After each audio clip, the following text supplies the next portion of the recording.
When We Were Young, 2024, all album plays, 57 records, and the Emo Social Club is wrapping it up. It's finally getting the bow on top. The bow on the head of Lizzie is being wrapped up. We are reviewing all 57 records. We didn't miss a single one on this episode. We are reviewing Coral Fang by the Distillers. And before we tell you what we think about this record, our thoughts, our opinions, Lizzie, tell us a little bit more about the Distillers and Coral Fang. This was the third album from the Distillers. It came out on Sire Records on October 14th, 2003.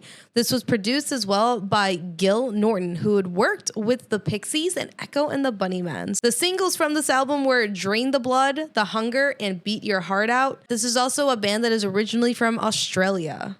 And there was a lot of UK reference points. Don't know what happened there. Fun facts here. Drain the Blood was in Gran Turismo, the video game. Beat Your Heart Out was in Tony Hawk's Underground 2, ATV Off-Road Fury 3, and the Spider-Man 2 video game soundtrack. Very important. This is in Spider-Man 2. You can't put that song in a normal Spidey movie like that, unfortunately. It's no longer vindicated. I'm selfish. I'm wrong. I have to leave, actually. I think a man should talk about the Distillers. Diana Rope was also featured in the Daredevil show in the episode Kinbaku. Yeah, you would know this. Yeah. I thought, I'm like, Brian's going to like this. Yeah. This charted at number 97 on the Billboard 200 and number 26 for UK charts. The punk rock of it all. It's the punkiness of it all. Well, before we get into our thoughts and our opinions, make sure you are subscribed. We only have one more week of reviews coming out after this. Like by the time this is up, we're about to be at the festival. So make sure you are subscribed for that one last week. And who knows what we're going to be doing after that. We got all kinds of other things that we could be doing. We got interviews at the fest. We got all types of stuff. So make sure you're subscribed for when all of that comes out. And you'll know all of the good stuff that the Emo Social Club does that is not the 57 records that we're at when we were young this year. Here are my thoughts on the Distillers' Coral Fang. This is a great album. I have no issues with this album. I'm shocked.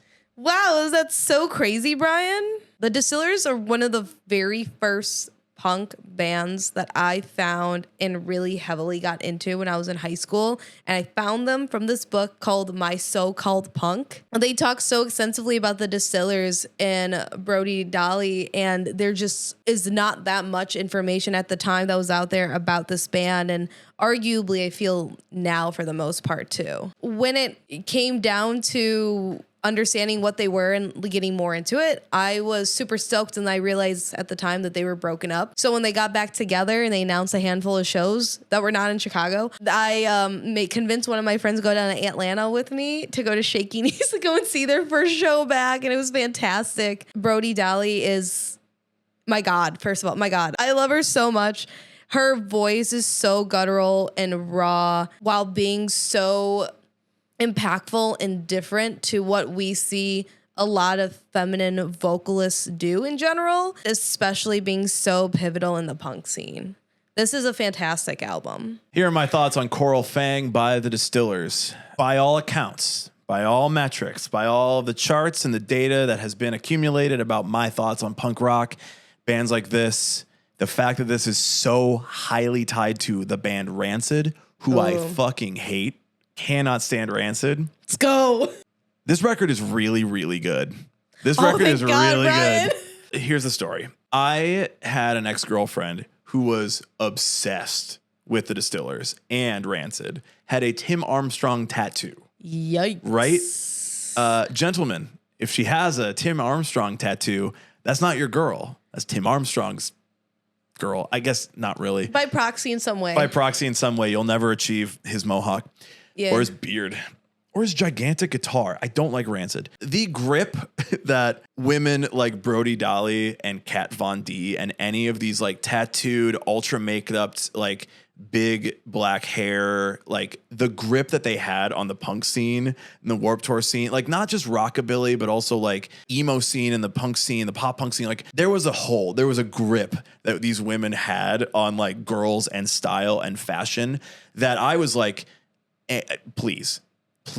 Like me in high school, me in college was like, please, like me. I'm a cool emo boy, right? I'm a cool little emo guy. I had thought that I'd never heard this record before. I thought this was brand new to me. Yeah. And it turns out, no, she played it all the time. Yeah, like it's I knew good. this record super well. And I think that I had this like little like thing in the back of my brain is like, you don't like this record because like this is the girl who showed it to you. And re-listening to it, this record has like 8 pop songs on it. Yeah. This record has like, when you name the singles, I'm like, no, there's way more on this because they wrote this album to have singles. They wrote this album to have catchy songs and hooks. And it just immediately grabs your brain and says, this is a good record. These are good songs. This band is leaps and bounds above what Rancid ever did. The songwriting is so much better. The talent is better. Her voice is better. All of it. It's probably surprising to everybody, but apparently not surprising to me. I really like this record because I don't let the women in my life determine whether I stay with a record or not. Yeah, I honestly was hesitant going into it and then realized that I knew all of these songs and said, no, these are great songs. This record has so many singles that we'll also talk about that I'm just a big fan of. And now, I don't know, I'm like really stoked on this record, surprisingly, from like many, many years ago, like 2 decades past, 2 decades gone. Like, I'm like, oh shit. Like, yeah, this is good. I'm so happy. I was anticipating to be disappointed. I know. Yeah. I know you were. I was re-listening to it today and I'm like, Brian's gonna hate this so much. No, it's gonna crush me. The one thing I like is pop songs. And this has pop songs on it, just done in a punk ethos. Yeah. Right? The thing is with the Distillers, with this album specifically, something that really stands out to me, this may be controversial. A lot of these songs, when they are the pop variety within the structure and what they were trying to do, a lot of these also encompass this kind of 2006, 2009, 2010s vibe of what alt rock radio was and what was very big during that time in terms of more of that harder, heavier, edgier stuff. Yeah. That it baffles me why the Distillers, with this specific album, with some of these specific singles and a couple of the other songs that were littered in between, how they have not gotten to the same status as Queens of the Stone Age. Yeah. Which is also linked to Brody Dalle as well. Wife, yeah. Give me your top tracks from Coral Fang by the Distillers. Damn, it would be all of them. I know. I honestly was like, it's kind of hard to pick which ones I liked the most. The one that I always go back to, because this was one I listened to pretty frequently, is Die on a Rope. It's fun. It's one of mine too. It's fun. Yeah. The punk ethos done in pop music. Die on a Rope is not a pop song, and yet they made it like super catchy to shout and like sing along with in a way that I get a lot of Alkaline Trio vibes from this generally. Yeah. And Alkaline Trio being one of my favorite bands, it's like this makes sense to me to connect something that is like more morbid and macabre associated with like punk music. But I'm like, I'm singing along to it. Like, I don't even care. Yeah. I'm having fun. It's party music. It's party. The thing is, about dying on a rope. Yeah. It's punk, but you could play it for a lot of other people. And if you're in, obviously, it depends on certain moves. Some people are going to be like, what is this? This is morbid and not great. But for the general part, if you're in the alt scene, people are going to latch onto it because you can remember majority of the lyrics very easily. Yep. Coral Fang, the song, is one of the ones that has always stood out to me it was one that really sparked my memory of hearing this back in the day. And one of the things I like the most about it is the outro of it.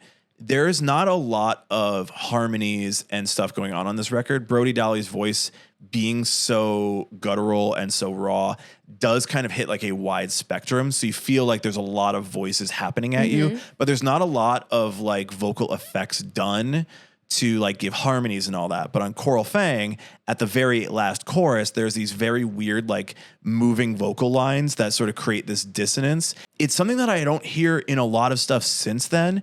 And it's so cool. You hear it and you go, oh, it's not right, but it's also very good. And there's a lot of producers who probably would be like, we're not doing that. It's going to turn people off and it's going to be that. This song does it so good. And it's so rare on this record that when it happens, you are aware of it, you notice it, and you're like, ooh, that was good, and you want to hear it again. That song, every time I've heard it, has been looped in my brain. Like it tickles that little part of my brain that goes, listen to this again. You want to hear that again. And every time I love it. I think another one that is similar for that also is on a repeat for me is Hall of Mirrors. It's energetic. It's rememberable. This is a song that if I wanted to show the Distillers at a very normal sense of the term for them, I would play them this song to get a general vibe. Because if I said, listen to Dinah Rope, they're going to say, what is wrong with you? Yeah, but then they hear it and they go, no, you're right. Yeah. Once they hear it, they're like, yes, correct. Drain the Blood as an opener and a single, it kills. It opens the record really well, and it was exactly like what I needed to hear to start this record and not feel like I'm going to have a tough time. It's like, nope, I'm going to have a good time. No, yeah. But one surprising one to me was The Hunger, which is like their slower one. I did think it was a little long. I think it could have been cut a little bit shorter. This is one of those like punk acoustic, almost rockabilly type things. It sometimes feels like it doesn't belong or feels like, we don't need to hear that live. Like you're not going to play that out. It's just like your ballad on the song of punk rock songs, right? But I feel like they did something really cool and interesting with it that I was like, you know what? I don't want to skip this. I don't feel like skipping this. I feel like sticking it out. That one really stuck out to me on this listen. Like, ooh, yeah. I shouldn't like this as much as I do, but I really like it. I think the thing is too, a lot of these songs on here, when you actually look at it, they are a lot longer than you anticipated. Because if we think about punk music, it's short. A lot of these are 5 minutes long, but it doesn't feel as if you're wasting your time with it. It feels as if you're on a journey to tell some type of immersive story through her voice and the instruments and obviously the lyrics. Even if some of the lyrics may seem sometimes very basic, it's easier to connect on a different level. That's punk rock too. Yeah, but it's able to capture a larger audience. Yeah.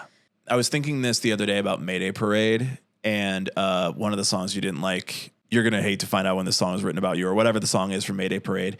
That chorus in that song repeats minimum 1,000 times. Yeah. The reason that you don't feel like these songs are too long on this is because the Distillers found a really good chorus and they repeated it 100 times. And so your brain is like constantly getting that dopamine of the really good chorus. And they're like, let it breathe, let it come out and let us have this. Let the instruments play. Let us let the chorus repeat and all of that we don't really have in music now. Yeah. It's like the tempos are a little bit slower, but they made it a pop song that you don't get tired of, even if it lasts 4 minutes. We were less ADHD, I think, in this time. I was a kid, so I don't know. You were ADHD. I don't know. I was just running around. Yeah. Gallo is God. Yeah. That has really always been one of my top tracks off of this album. It's Banger Town USA. This is the one, if I was a radio exec and you said these are the songs, I would ask why isn't this a single or a potential to be a single? This would have killed on alternative rock radio back in the day. Do you have any spicy takes about the Distillers, Coral Fang? No, where's my Chicago show? It does feel like the Distillers are not trying to do a lot. And here's kind of my spicy thought on this, my spicy take on this. In the time period, they were so heavily aligned with the fact that Brody Dalle and Tim Armstrong of Rancid were together. You really weren't able to separate them. Like in my experience, it was Rancid and the Distillers, and they were connected. And so listening to the Distillers, I'm like, this just is sounding like Ruby Soho, right? It's just all the Rancid songs that I don't really care about. But I knew that there was something more special about the Distillers. And I think this is a little bit of misogyny at the time of being like Tim Armstrong and they broke up. And it was a little bit of like, no, you don't need to have a career now because like we're not together. I do think there was a lot of that happening at the time. I don't have any evidence of it. I don't know the people. I mean, you lived through that. And I think if we look at literally any evidence, we can put 2 and 2 together and say, hey, this was of the time. It wasn't great. A lot of us look back and say, that's fucked up. Yeah. I don't have evidence. I only have like how I was experiencing at the time. And I do think this record would have been way bigger. I think the Distillers would have been way bigger if it was not so associated with like a punk rock king and queen ideal couple, like idol couple in the punk rock scene, the Warped Tour scene at that time. I do think this record would have been way bigger. I think that Brody Dalle would have been much bigger, much bigger as a star. I hope that she's, doing well now, and I'm really glad, and I really hope that this record is found by more people and discovered by more people that really give the flowers to Brody and this band and this album. So I am definitely of the mind that this album should be bigger. And I still don't like Rancid, so it's fine. Well, those are our thoughts. Those are our takes, the spiciest and the top tracks. We have one more question to answer before we end this episode. Should you see the Distillers play Coral Fang in full at When We Were Young 2024? Yeah, because if you don't, you're going to be making the biggest boo-boo, the full mistake, and I'm going to be the one to tell you to your face about it. This might be your only chance to see them the way you're going about it. Yeah, the way that I keep having to travel to see one of my favorite bands, and I guess it just be that way sometimes. So I will be front and center. Leave me alone. Don't look at me. I'm going to try to see this too, if just to be like, I missed this at the time. You know, my perception of the Distillers at the time was very distorted. So I need like a little bit of a refresh on seeing this band live. I really enjoyed this listen to the record. I think I would have a lot of fun seeing this.